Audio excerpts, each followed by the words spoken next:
नमस्कार दोस्तों, स्वागत है आपका अपने चैनल धार्मिक ज्ञान डबल वन में।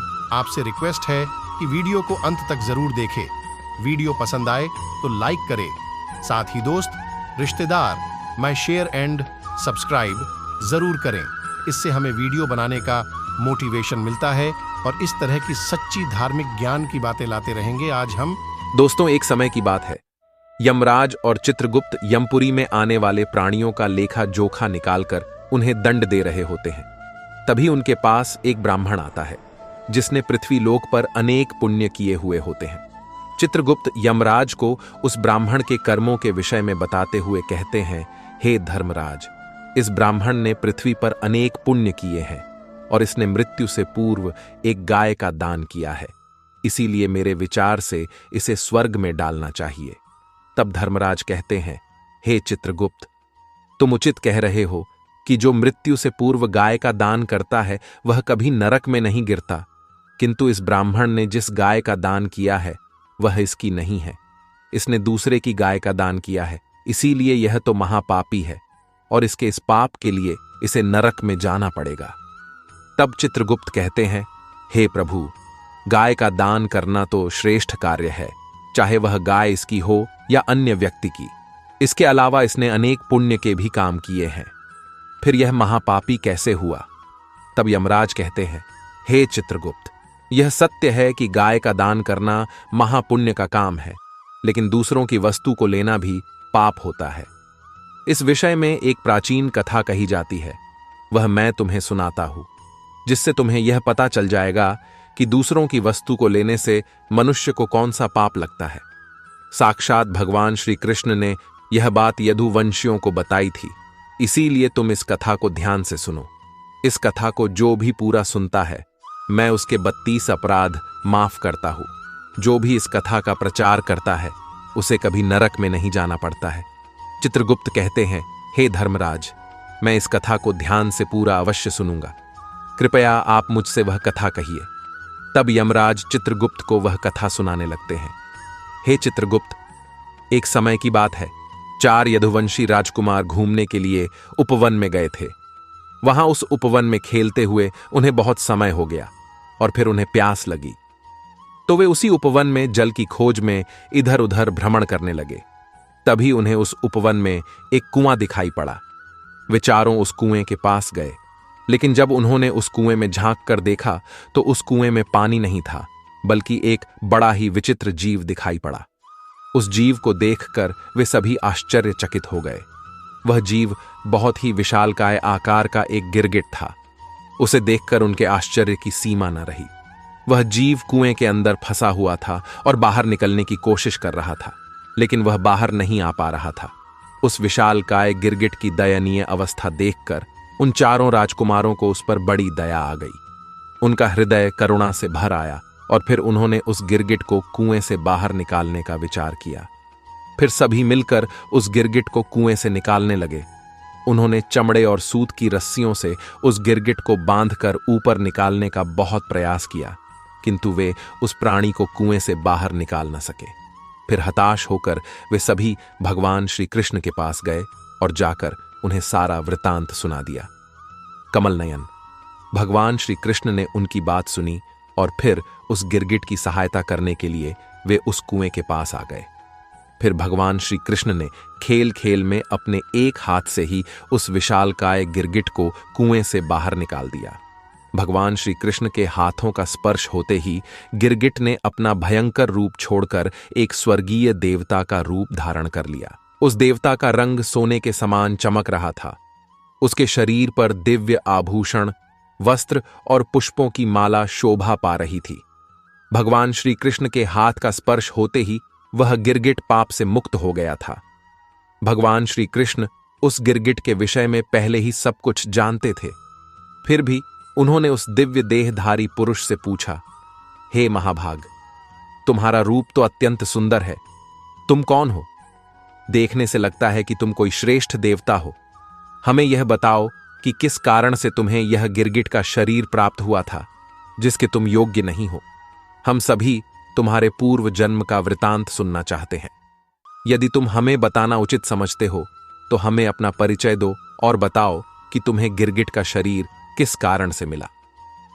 तब उस देवता के समान दिखाई देने वाले पुरुष ने मस्तक झुकाकर भगवान श्री कृष्ण को प्रणाम किया और कहा, हे प्रभु, मैं आपको मेरे पूर्व जन्म का वृतांत सुनाता हूं। पूर्व जन्म में मैं महाराज इक्ष्वाकु का पुत्र था। मेरा नाम नृग था। जब किसी ने आपके सामने दानियों की गिनती की होगी, तब उसमें मेरा नाम अवश्य ही आपके कानों में पड़ा होगा।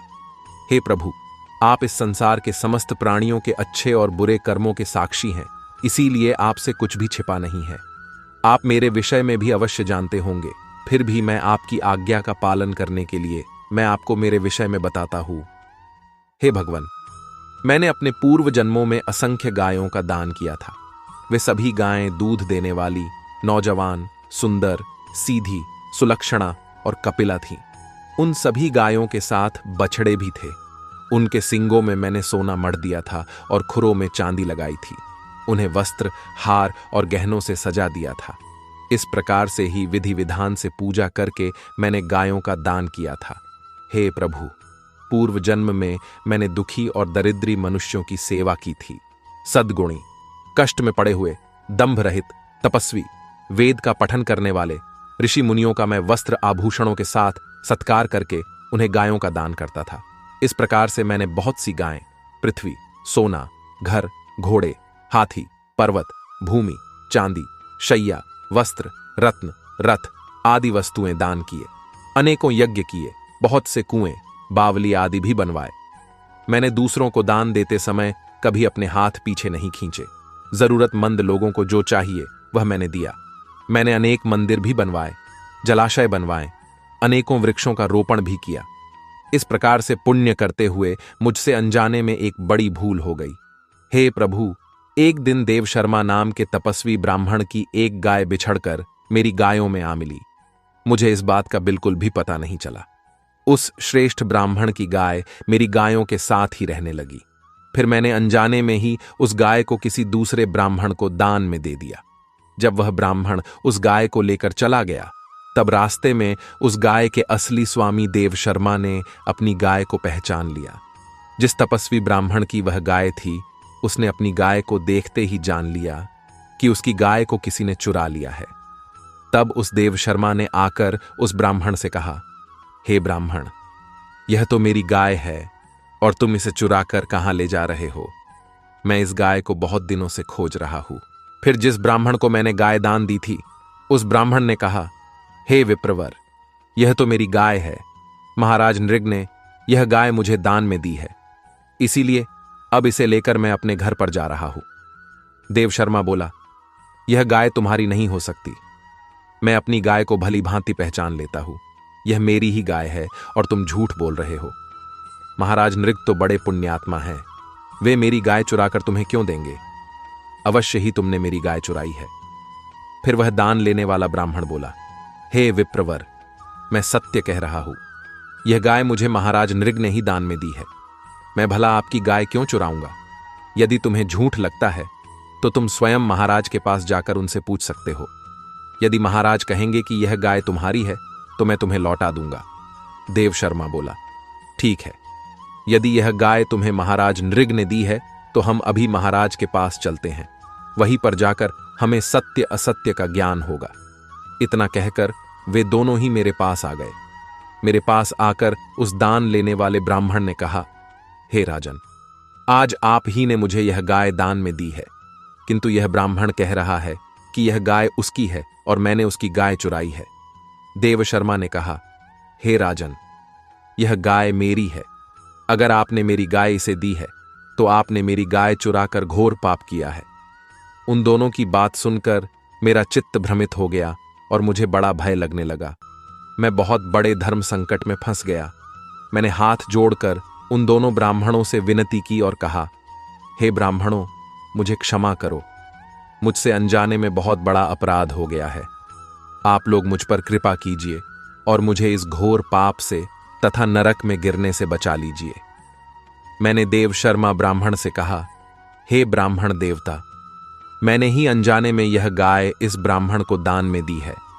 अब दान में दी हुई गाय को मैं वापस नहीं ले सकता, इससे मुझे महापाप लगेगा। इसीलिए मैं आपको इस गाय के बदले में 1000 गायें देता हूं। कृपया आप मुझे क्षमा करके अनुग्रहित करें।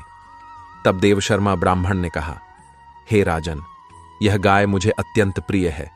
इस गाय के बदले में आप मुझे 1000 क्या 10,000 गायें भी देंगे तो भी मैं नहीं लूंगा। मुझे यही गाय चाहिए। मैंने दान लेने वाले ब्राह्मण से कहा, हे ब्राह्मण देवता, आप यह गाय मुझे लौटा दीजिए। इस गाय के बदले में मैं आपको 1000 गायें दूंगा। फिर उस ब्राह्मण ने कहा, हे राजन, मैं इसके बदले में आपसे कुछ नहीं लूंगा। इतना कहकर उस ब्राह्मण ने वह गाय मुझे लौटा दी और वह वहां से खाली हाथ ही चला गया। और फिर वह देवशर्मा ब्राह्मण भी अपनी गाय को लेकर लौट गया। इस प्रकार से दिया हुआ दान वापस लेने के कारण मुझे महापाप लगा। हे प्रभु, इसके बाद जब मेरी आयु समाप्त हुई तब यमराज के 2 दूत मुझे लेने के लिए आए और मुझे यमपुरी ले गए। वहां पर जाने के पश्चात यमराज ने मुझसे पूछा, हे राजन, तुम पहले अपने पाप का फल भोगना चाहते हो या पुण्य का? तुमने जीवित रहते हुए अनेकों बार दान किया। तुम्हारे पुण्य के फल स्वरूप तुम्हें ऐसा तेजस्वी लोक प्राप्त होने वाला है जिसकी कोई सीमा नहीं है। किंतु तुम्हारे द्वारा एक घोर पाप हुआ है। तुमने दूसरे की वस्तु को अपनी समझकर दान किया है और दान देकर फिर से उस वस्तु को वापस ले लिया है। इसीलिए तुम्हें इस पाप का दंड भी भोगना पड़ेगा। इसीलिए अब तुम ही निश्चय कर लो कि तुम्हें पहले अपने पाप का फल भोगना है या पुण्य का। तब मैंने यमराज से कहा, हे धर्मराज, पहले मैं अपने पाप का फल भोगना चाहता हूं। तब यमराज ने कहा, ठीक है राजन, अब तुम्हारी इच्छा के अनुसार मैं तुम्हें तुम्हारे पाप का फल पहले देता हूं। अब तुम्हें पृथ्वी पर गिरगिट का शरीर प्राप्त होगा।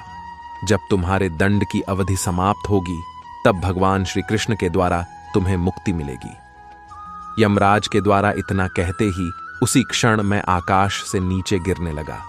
गिरते समय मैंने देखा कि मेरा शरीर गिरगिट का बन चुका है। हे प्रभु, आज आपकी कृपा से मुझे इस गिरगिट के शरीर से मुक्ति मिल चुकी है। हे प्रभु, मैं आपका बहुत बड़ा भक्त था। मैंने सदैव आपकी पूजा आराधना की थी। मुझे आपके दर्शन करने की बड़ी अभिलाषा थी। इसी कारण से गिरगिट का शरीर धारण करने के बाद भी मेरी पूर्व जन्म की स्मृति नष्ट नहीं हुई और आपकी ही कृपा से मुझे आपके पुनः दर्शन हुए। हे भगवान, आप परमात्मा हैं। बड़े बड़े योगी और महान ऋषि मुनि आपका ही ध्यान करते रहते हैं।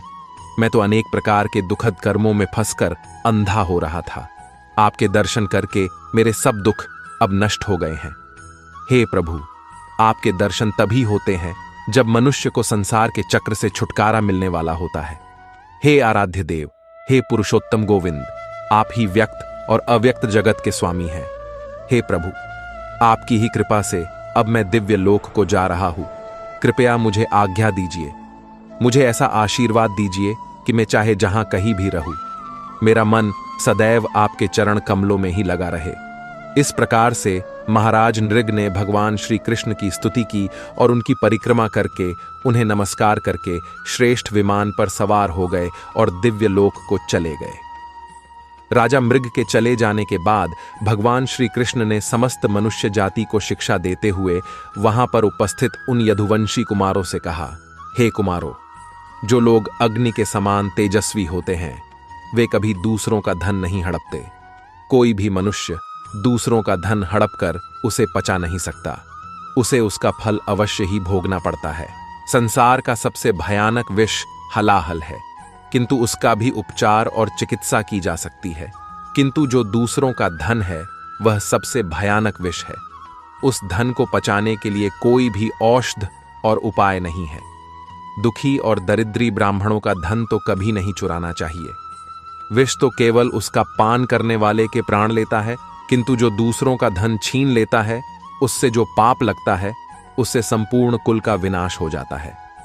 यदि कोई दूसरों को झूठ बोलकर उसका धन हठपूर्वक छीन लेता है और उस धन का उपभोग करता है तो इसका पाप उसकी 3 पीढ़ियों को चौपट कर देता है।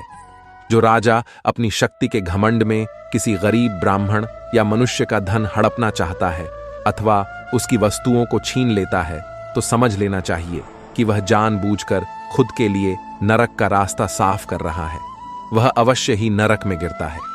घर में लगी हुई आग को अग्नि से बुझाया जा सकता है, लेकिन दूसरों का धन हड़पने से जो आग लगती है उसे कोई बुझा नहीं सकता। ये संपूर्ण कुल को जलाकर भस्म कर डालती है। जो मनुष्य दूसरों को वस्तुओं का दान करते हैं और वापस उसे छीन लेते हैं तो वे 60,000 वर्षों तक विष्ठा के कीड़े बनते हैं। जो मनुष्य दूसरों के साथ विश्वासघात करके उनका धन छीन लेते हैं और उन्हें दुखी करते हैं तो उन दुखी लोगों के रोने पर उनकी आंसुओं की बूंदें जमीन पर गिरकर जितने धूली कणों को भिगोती है, वह पापी मनुष्य उतने वर्षों तक कुंभीपाक नरक में गिरता है और दुख भोगता है। इसीलिए मनुष्य को चाहिए कि वह सदैव ही प्रयत्न करे कि उसकी तिजोरी में कभी दूसरों का लूटा हुआ धन न आए, क्योंकि जो लोग दूसरों के धन की इच्छा करते हैं और उसे छीनने की बात करते हैं, वे इस जन्म में अल्पायु, शत्रु से पराजित और राज्य भ्रष्ट हो जाते हैं और मृत्यु के बाद दूसरे जन्म में दूसरों को कष्ट देने वाले सांप बनते हैं। इसीलिए हे आत्मियों, चाहे कितनी भी आवश्यकता पड़े, लेकिन कभी किसी का धन न छीने, किसी की वस्तुओं को न चुराए, सदैव दूसरों की परिस्थिति का सम्मान करे। जो भी मनुष्य मेरी इस आज्ञा का उल्लंघन करता है उसे अवश्य ही दंड मिलता है। यमराज कहते हैं, हे चित्रगुप्त, इस प्रकार से भगवान श्री कृष्ण ने स्वयं ही कहा है कि जो दूसरों की वस्तुओं को अथवा धन को छीन लेता है उसे तो महापाप लगता है, चाहे वह उन वस्तुओं का दान करे अथवा चुराए हुए धन से कितने ही परोपकार के कार्य करे, वह नरक में जाने के ही योग्य होता है। इसीलिए यह ब्राह्मण केवल नरक में जाने के ही योग्य है। दूसरों की गाय को चुराना महापाप माना गया है, इसीलिए अब तुम शीघ्र ही इस ब्राह्मण को कुंभीपाक नरक में डाल दो। तो दोस्तों, इस प्रकार से हमें इस कथा से यह सीख मिलती है कि हमें कभी दूसरों की वस्तुएं अथवा धन छीन कर नहीं लेना चाहिए। आपको यह कथा कैसी लगी? कमेंट करके अवश्य बताएं। जानकारी अच्छी लगी तो वीडियो को लाइक करें और कमेंट में जय श्री कृष्ण अवश्य लिखें। साथ ही चैनल को सब्सक्राइब करना न भूलें। आप सभी का धन्यवाद।